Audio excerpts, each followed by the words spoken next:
I'm William Cooper, and you're listening to the Hour of the Tongue.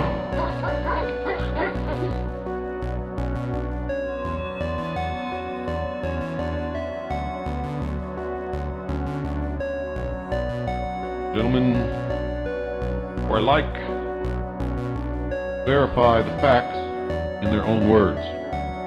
It is extremely important that you understand what is happening, whether you agree with it, whether you take one side or the other. It is important that you know. For it is not fun to be the flotsam and jetsam in a war. All humanity must make a choice and must make that choice soon. I pray that yours will be the right choice. And I'm going to quote verbatim throughout this text. We shall endeavor to show the cosmic root of both of these institutions, the purpose of each, and the training which each will inaugurate if successful.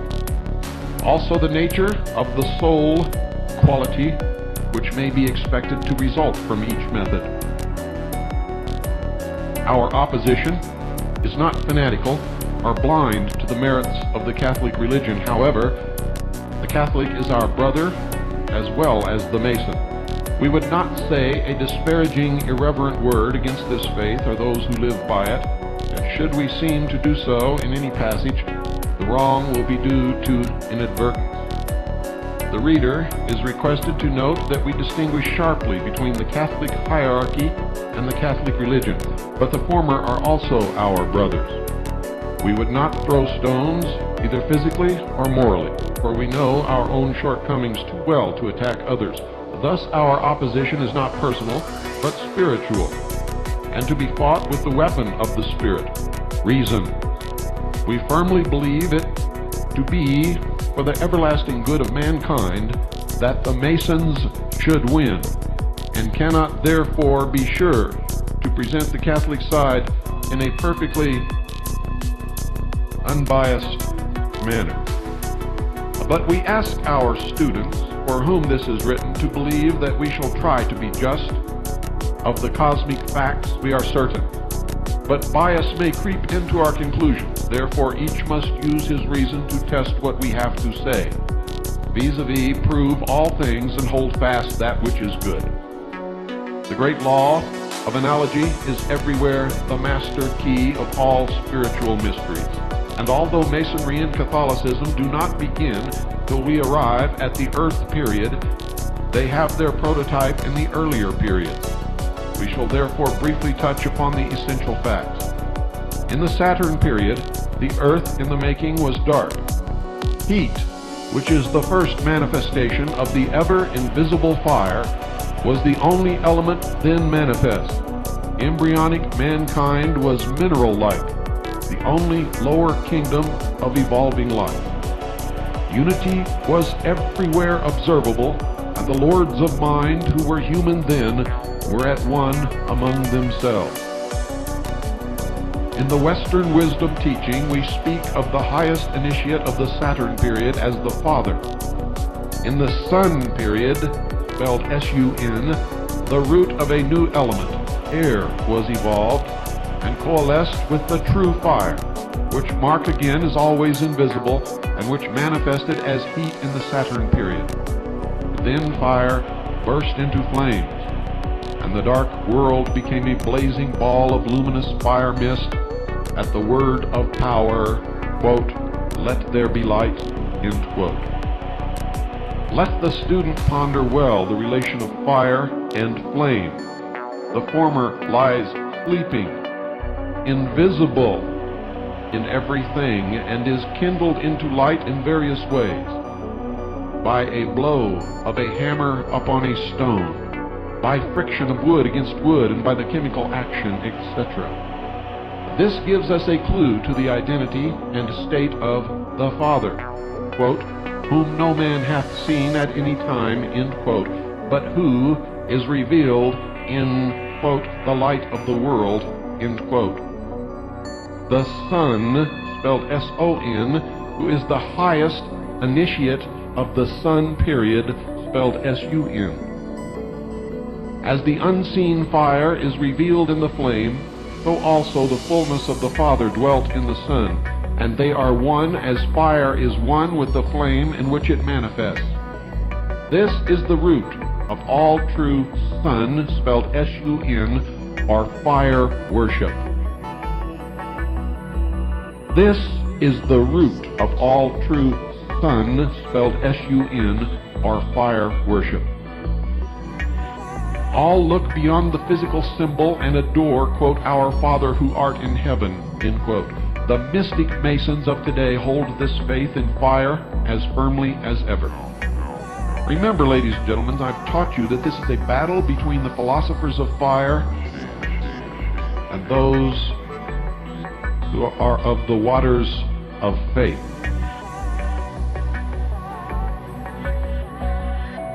You will also understand many of the things that are becoming politically correct now, such as the legitimizing of homosexuality. Listen very closely. I'm making no judgments. I am just telling you this is what it is. Like it or not, believe it or not, those in power, those changing the world today, those who are ticking off the minutes of the timetable toward the New World Order, they believe in this religion. And if they believe in it, it makes no difference whether you believe in it or whether you like it or whether you laugh at it. It will affect you. Make no mistake. And I continue. Thus it will be seen that the unity which prevailed in the Saturn period continued in the Sun period. The ordinary humanity of that time has now evolved to the glory of archangels. Some were more advanced than others, but there was no antagonism among them.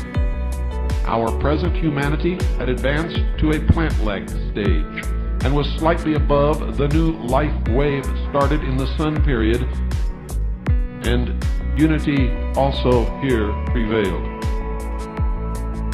In the Moon period, contact of the heated sphere with cold space generated moisture, and the battle of the elements commenced in all its fierceness. The heated ball of fire endeavored to evaporate the moisture, force it outwards and create a vacuum wherein to maintain its integrity and burn undisturbed. But there is and can be no void in nature.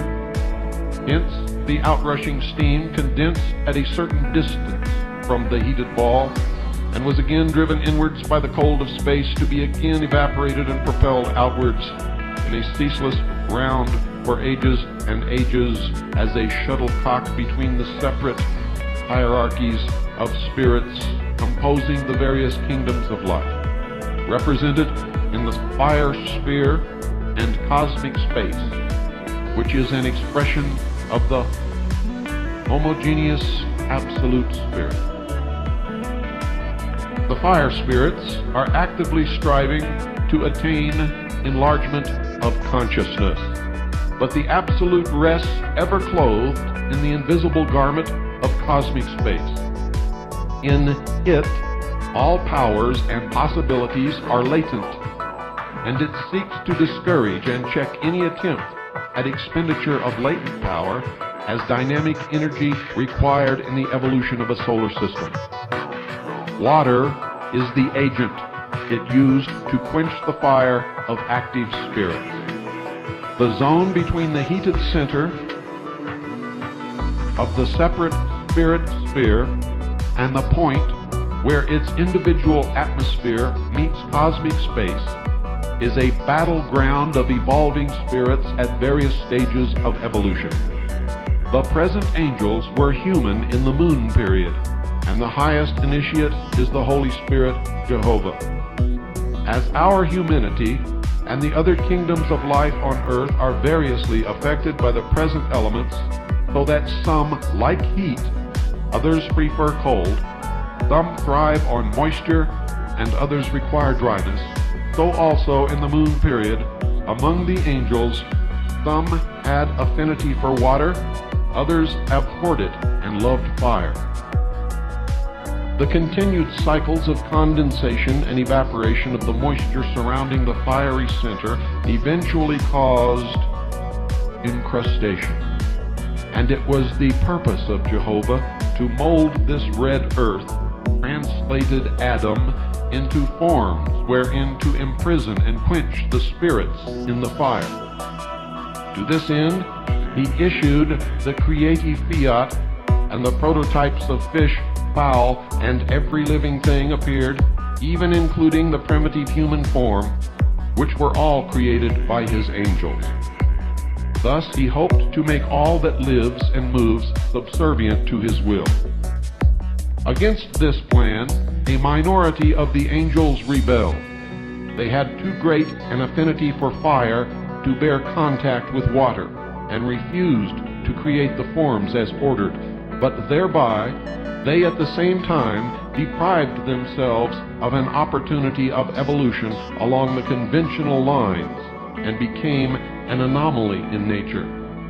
Furthermore, having repudiated the authority of Jehovah, they must work out their own salvation in their own manner. How this has been accomplished by Lucifer, their great leader, will be made plain in the following articles. For the present, suffice it to say that in the Earth period, when various planets were differentiated to provide proper evolutionary environment for each class of spirits, the angels under Jehovah were set to work with the inhabitants of all planets having moons, while the Lucifer spirits have their abode upon the planet Mars.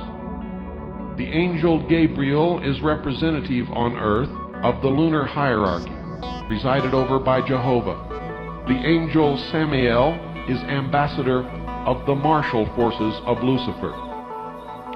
Gabriel, who announced the coming birth of Jesus to Mary, and his lunar angels are therefore the givers of physical life, while Samael and the hosts of Mars are the angels of death. Thus originated the feud in the dim dawn of this cosmic day, and that which we see as Freemasonry today is an attempt by the hierarchs of fire, the Lucifer spirits, to bring us the imprisoned spirit light, that by it we may see and know. Now let me read that again for you so that you don't miss it, and this is out of their own mouths. Thus originated the feud in the dim dawn of this cosmic day, and that which we see as Freemasonry today is an attempt by the hierarchs of fire, the Lucifer spirits, to bring us the imprisoned spirit light, that by it we may see and know. Catholicism is an activity of the hierarchs of water, and places holy water at the temple door to quench the spirits seeking light and knowledge, and to inculcate faith in Jehovah. When they speak of the Catholic Church, they are talking about Christianity, ladies and gentlemen, in all of its forms.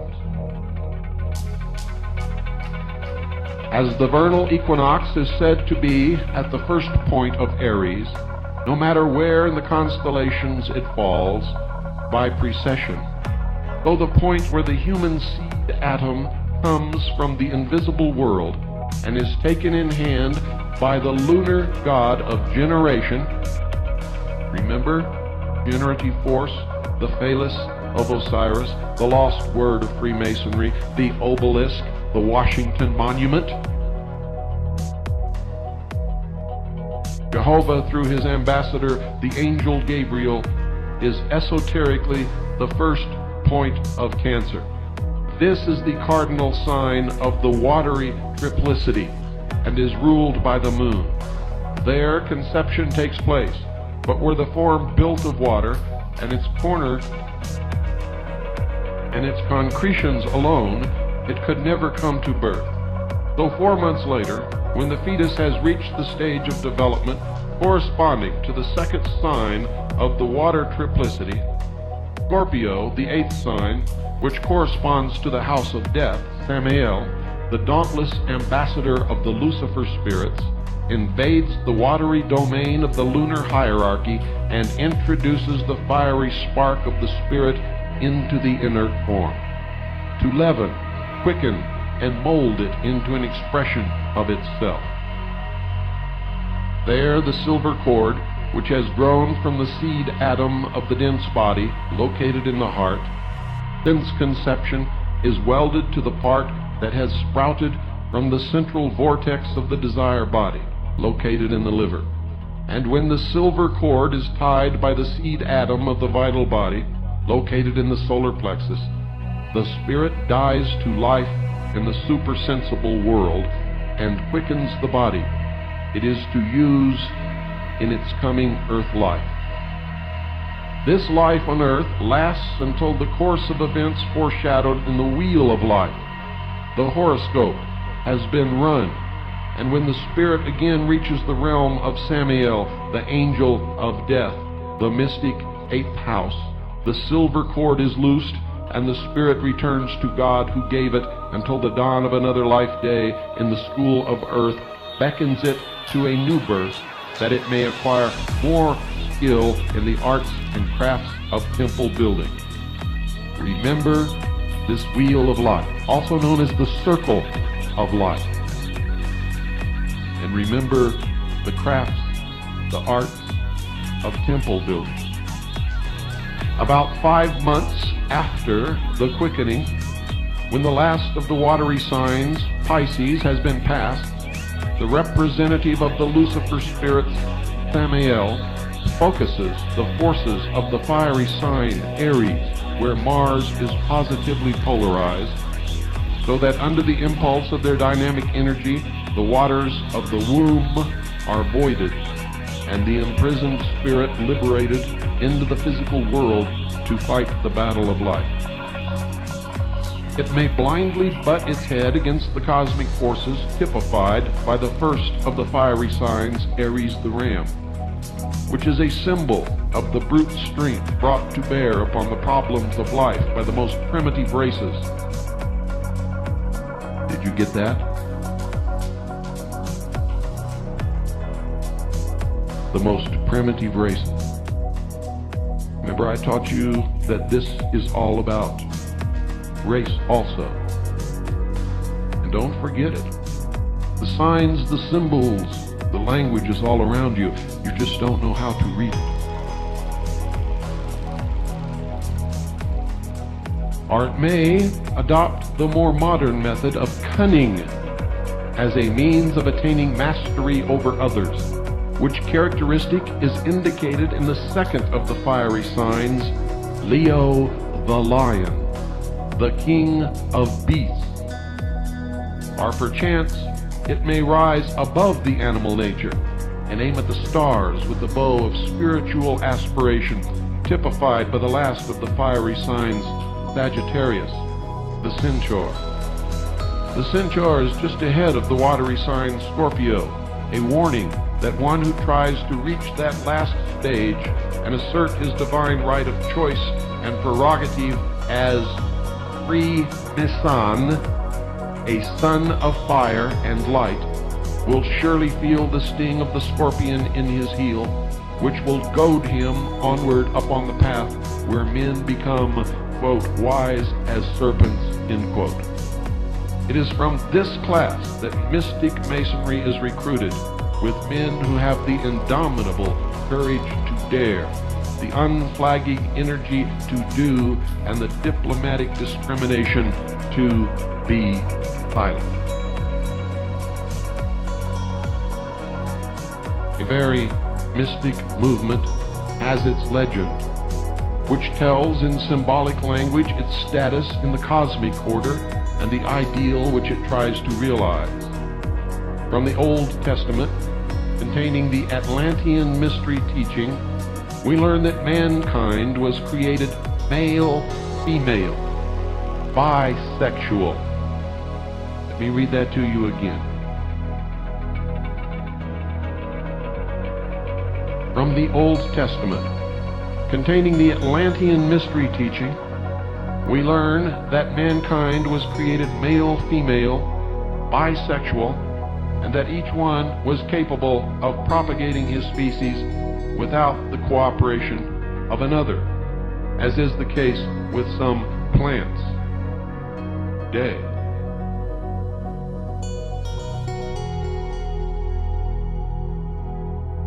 Later on, we were informed Jehovah removed one pole of the creative force from Adam, the early humanity, and that there were henceforth two sexes. The esoteric teaching supplements this information by stating that the purpose of this change was to use one pole of the creative force for the building of a brain and larynx wherewith mankind might acquire knowledge and express itself in speech. The intimate connection between the organs, brain, larynx, and genitals is evident to anyone upon the slightest examination of facts. The boy's voice changing at puberty, the mental deficiency resulting from overindulgence of the passional nature, and the inarticulate speech of the mentally defective, with many other facts which might be added, prove this assertion. According to the Bible, our earliest parents were forbidden to eat of the tree of knowledge. Don't go away. There's a lot more, ladies and gentlemen, and it's going to absolutely amaze you. At least some of you new to this broadcast.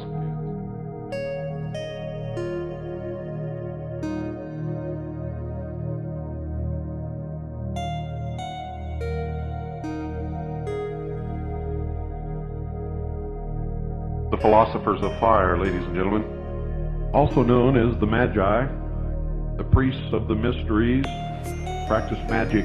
Magic is the art of deception. They communicate by a language known as symbolism. And the deception is everywhere. The pyramids are temples housing knowledge. They were never tombs for any king. They housed the knowledge of the world that was known by the builders, the Freemasons of that day, the followers of Lucifer for all time. Remember, the philosophers of fire are of Mars. Where now are they trying to tell you they found pyramids? On Mars. To what? To perpetrate the external threat from space scam in order to scare you into accepting a world government to oppose that threat. And there's much, much more. Once you catch on to the symbology, they cannot fool you any longer. And what was the great tome outed by Stanton T. Friedman and William Moore? Majestic 12, Top Secret / Magic, Project Aquarius, The New Age. I could go on and on and on and on.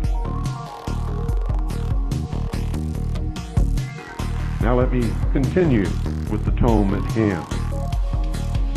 According to the Bible, our earliest parents were forbidden to eat of the tree of knowledge, but Eve, seduced by the serpent, did eat, and later induced the man to follow her example. Who the serpents are and what the tree of knowledge is may also be determined from certain passages in the Bible. We are told, for instance, that Christ exhorted his disciples to be, quote, wise as serpents and harmless as doves, end quote. The so-called curse pronounced upon Eve after her confession declares that she must bear her children in sorrow and pain, and that the race will die. It has always been a great stumbling block to Bible commentators as to what connection there could be between the eating of an apple, death, and painful parturition. Parturition is the giving of birth. But when we are acquainted with the chaste expressions of the Bible, which designates the creative act by such passages as Adam knew Eve and she bore Cain. Adam knew Eve and she bore Abel. How can I bear a child, seeing I know not a man, etc.? It is very evident that the tree of knowledge is a symbolical expression for the creative act. Then it is plain that the serpents taught Eve how to perform the creative act, and that Eve instructed Adam. Therefore Christ designated the serpents as harmful, while admitting their wisdom. To get at the identity of the serpent, it is necessary to invoke the esoteric teaching, which points them out as the martial Lucifer spirits, rulers of the serpentine sign Scorpio. The martial spirits of Lucifer, of the serpentine sign Scorpio. Their initiates, even so late as the Egyptian dynasty, wore the uraeus, or serpent symbol, in the forehead as a sign of the source of their wisdom. All of this confirms everything that I have ever taught you. I continue. As a consequence of this unauthorized use of the creative force, humanity ceased to be ethereal and crystallized into the coats of skin, our physical body, which now hides from them the gods who dwell in the invisible realms, and great was their sorrow at this loss. Generation had been originally established by the angels under Jehovah. It was then performed in great temples under propitious planetary conditions, and parturition was then painless, as it is today among wild animals where the creative function is not abused for the purpose of gratifying the senses. Degeneration resulted Degeneration resulted from the ignorant and unauthorized abuse inaugurated by the Lucifer spirit. Regeneration must be undertaken in order to restore man to his lost estate as a spiritual being, and to free him from this body of death wherein he is now encrusted. Death must be swallowed up in immortality. To attain this object, a covenant was made with humanity when it was expelled from the garden of God to wander in the wilderness of the world. According to that plan, a tabernacle was built after a pattern planned by the God Jehovah, and an ark symbolical of the human spirit was placed in it. Its staves were never taken out of their place to show that man is a pilgrim on the earth and may never rest until he reaches the goal. There was within it a golden pot with manna, man, fallen from heaven, together with a statement of the divine laws which man must learn in his pilgrimage through the wilderness of matter. This symbolic ark contained also a magic wand, an emblem of the spiritual powers called Aaron's rod, which are now latent in everyone on his way to the haven of rest, the mystic temple of Solomon. The Old Testament also tells how humanity was miraculously led and provided for, how after the warfare with the world it was given peace and prosperity by the before-mentioned King Solomon. In short, stripped of all embellishments, the story relates the salient facts of man's descent from heaven, his principal metamorphosis, his transgression of the laws of God Jehovah, how he has been led in the past, and how Jehovah would wish to guide him in the future till he reaches the kingdom of heaven, the land of peace, and again docilely follows the lead of the divine ruler. The Masonic legend has points of variance from as well as agreement with the Bible story. It states that Jehovah created Eve, and you'd better listen very closely here, ladies and gentlemen, because this is going to spill the beans on these guys. The Masonic legend has points of variance from, as well as agreement with the Bible story. It states that Jehovah created Eve, that the Lucifer spirit, Samael, united with her, but that he was ousted by Jehovah and forced to leave her before the birth of her son Cain, who was thus the son of a widow. Then Jehovah created Adam to be the husband of Eve, and from their union Abel was born. Thus, from the beginning, there have been two kinds of people in the world. One, begotten by the Lucifer spirit, Samael, and partaking of a semi-divine nature imbued with the dynamic martial energy inherited from this divine ancestry, is aggressive, progressive, and possessed of great initiative, but impatient of restraint or authority, whether human or divine. This class is loath to take things on faith and prone to prove all things by the light of reason. These people believe in works rather than faith, and by their dauntless courage and inexhaustible energy, they have transformed the trackless wilderness of the world to a garden full of life and beauty, so lovely, in fact, that the sons of Cain have forgotten the garden of God, the kingdom of heaven, whence they were expelled by the decree of the lunar god Jehovah. Against him they are in constant rebellion, because he has tied them by the umbilical cable toe. They have lost their spiritual sight and are imprisoned in the forehead of the body, where it is said Cain was marked. They must wander as prodigal sons in the comparative darkness of the material world, oblivious to their high and noble estate, until they find the door of the temple and ask and receive light. Then, as free Meson, or children of light, or the sons of light, they are instructed in methods of building a new temple without sound of hammer. And when they have learned this, they may, quote, travel in foreign countries, end quote, to learn more of the craft. In other words, when the spirit realizes that it is far from its heavenly home, a prodigal, feeding upon the unsatisfactory husks of the material world, that apart from the Father, it is poor, naked, and blind.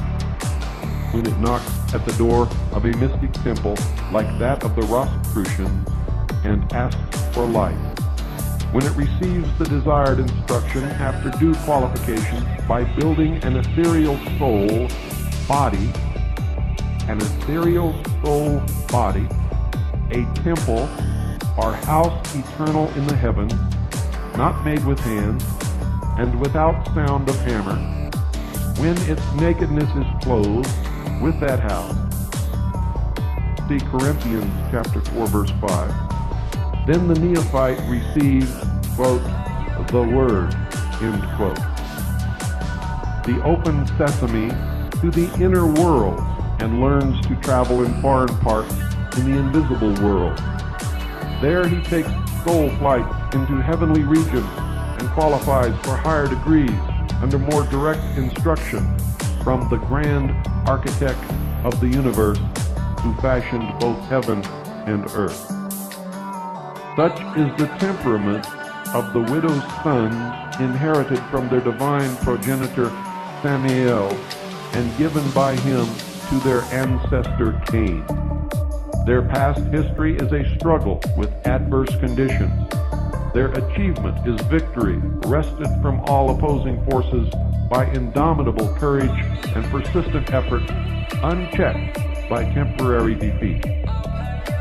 On the other hand, while Cain, governed by divine ambition, toiled and tilled the soil to make 2 blades of grass grow where there was only one, Abel, the human progeny of human parents, felt no urge or unrest, himself a creature of Jehovah through Adam and Eve. He was perfectly contented to tend the flock also created by God, and to accept a livelihood from their divinely begotten increase without labor or exercising initiative. And now you know why the cattle industry is in trouble. Ladies and gentlemen, now you know why the great push toward vegetarian habits. Now you know why through centuries and millenniums the trek toward world totalitarian socialist government never ceases. I continue. Remember, he's talking about the sons of Adam and Eve. This docile attitude was most pleasing to the God Jehovah, who was extremely jealous of his prerogative as creator. Therefore, he cordially accepted the offering of Abel obtained without effort or initiative, but scorned the offering of Cain, because derived through his own divine creative instinct akin to that of Jehovah. Cain then slew Abel, but did not thereby exterminate the docile creatures of Jehovah. For we are told, Adam knew Eve again, and she bore Seth. Seth had the same characteristics as Abel, and transmitted them to his descendants, who to this day continue to trust to the Lord for everything, and who live by faith and not by works. By arduous and energetic application to the world's work, the sons of Cain have acquired worldly wisdom and temporal power. They have been captains of industry and masters of statecraft, while the sons of Seth, looking to the Lord for guidance, have become the avenue for divine and spiritual wisdom. They constitute the priestcraft. The animosity of Cain and Abel has been perpetrated and perpetuated from generation to generation among their respective descendants. Nor could it be otherwise, because one class as temporal rulers aim to lift humanity to physical well-being through conquest of the material world, while the priesthood in their role as spiritual guides urge their followers to forsake the wicked world, the vale of tears, and look to God for comfort. One school aims to turn out master workmen, skilled in the use of tools, wherewith they might wrest a livelihood from the earth. Where they may wrest a livelihood from the earth, which was cursed by their divine adversary Jehovah. The other produces master magicians, skilled in the use of the tongue in invocation, and by the use of the tongue they gain support from the toilers here, and pray themselves and their charges into heaven thereafter. About the future in store for the sons of Cain and their followers, the temple legend is also most eloquent.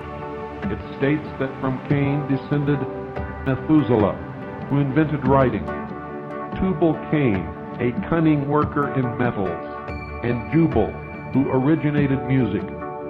In short, the sons of Cain are the originators of the arts and crafts.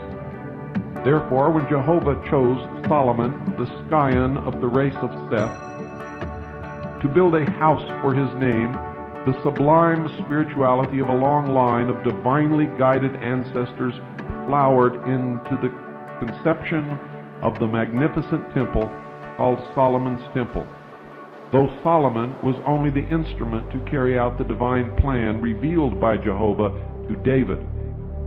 But Solomon was unable to execute the divine design in concrete form. Therefore, it became necessary for him to apply to King Hiram of Tyre, the descendant of Cain, who selected Hiram Abiff, the son of a widow, as all Freemasons are called, because of the relation of their divine progenitor with Eve.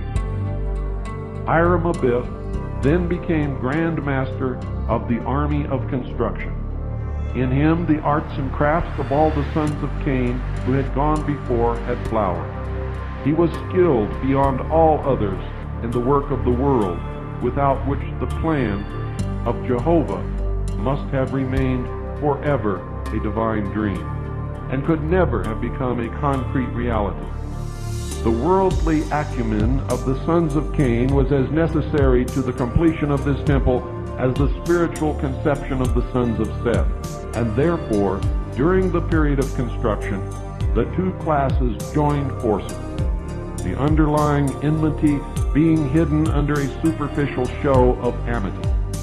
It was indeed the first attempt to unite them, and had that been accomplished, the world history from then on would have been altered in a very material manner. The sons of Cain, descended from the fiery Lucifer spirits, were naturally proficient in the use of fire. By it, the metals hoarded by Solomon and his ancestors were melted into altars, lavers, and vessels of various kinds. Pillars were fashioned by workmen under the direction of Hiram Abiff, the arches to rest upon them. The great edifice was nearing completion when he made ready to cast the molten sea, which was to be the crowning effort, the merging of the molten metal of fire with the waters of faith. It was to be his masterpiece. It was in the construction of this great work that the treachery of the sons of Seth became manifest and frustrated the divine plan of reconciliation. They tried to quench the fire used by Hiram Abiff with their natural weapon water and almost succeeded. The incidents which led up to this catastrophe, their meaning, and the sequel will be revealed, ladies and gentlemen, on Monday night. Now again, I'm not making any judgments on this. I am just merely telling you it is what it is.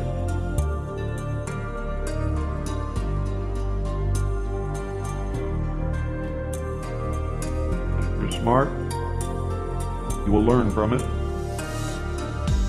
If you're not smart, you will learn nothing. And this will have been a futile exercise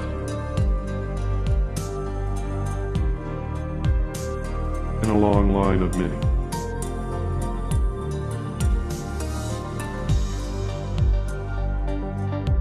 And also, if you're paying attention, you should understand that it is all metaphoric. For they're not really attempting a unification at all. They believe that man, because of his creative power, is God. And they worship the generative force or the phallus. And they believe that all things in nature are renewed by fire, and that is why throughout history they have always burned their enemies. What took place at Waco, Texas was a battle between the philosophers of fire and those of the waters of faith. The waters in that battle lost, and they were consumed by the fire. Good night, ladies and gentlemen, and God bless you all.